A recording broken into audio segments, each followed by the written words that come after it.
Labukas! Šiandien jums pristatysiu knygą Indrės Šalčiūtės Lelijos nuodija miestą. Knyga prasideda tada, kai Mikas vakare išėjo su savo mama pasivaikščioti ir pastebėjo, kad baltosios lelijos keičia spalvą.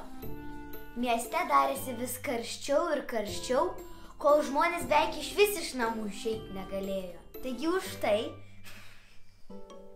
vaikai pradėjo vis mažiau bendrauti ir sėdėti kompiuteriniuose žaidimuose. Vieną naktį, Mikui gulint lovoje, jo kambarį pasidarė taip šalta, kad jis pradėjo net drebėti. Lange atsiverė didžiulė juoda skylė su geltonais brūkšneliais.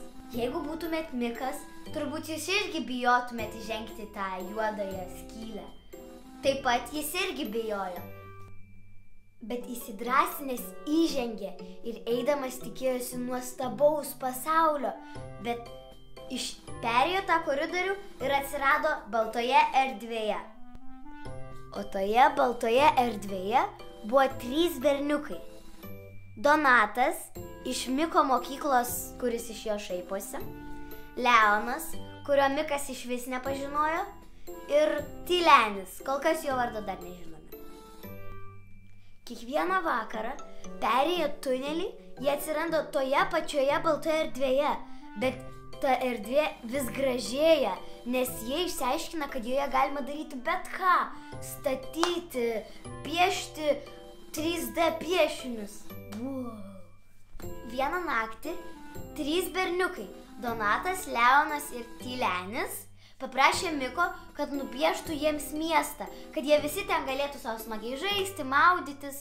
Na, Mikas truputį atsikalbinėjo, nes jis jau buvo metęs piešimą, bet nupiešė miestą ir jie kažkaip stebuklingai įšoko į jį ir pradėjo maudyti, supti supynėse, bėgioti po jį. Ir jiem buvo taip smagu, kol visi nepanerė į vandenį ir nepastebi, kaip Leonas netenka plaukų ir dantų. Grįžę iš tunelio, vaikai nusprendžia susirasti Leoną tikram gyvenime, bet nespėja, nes išgirsta baisią žinią, kad Leonas numirė. Po tokios žinios vaikai nusprendžia ant tikros sienos tikrame mieste nupiešti jam atminimą. Taip, patekę į baltą erdvę, vaikai išmoksta būti draugiški ir kūrybingi. O svarbiausia – mylėti ir vertinti vienas kitą. Uf, uf. O dabar mano knygos vertinimas. Uf, uf.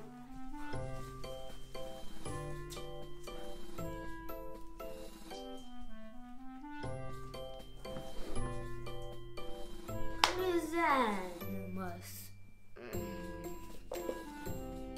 1 iš 5. Nebuvo jokinga.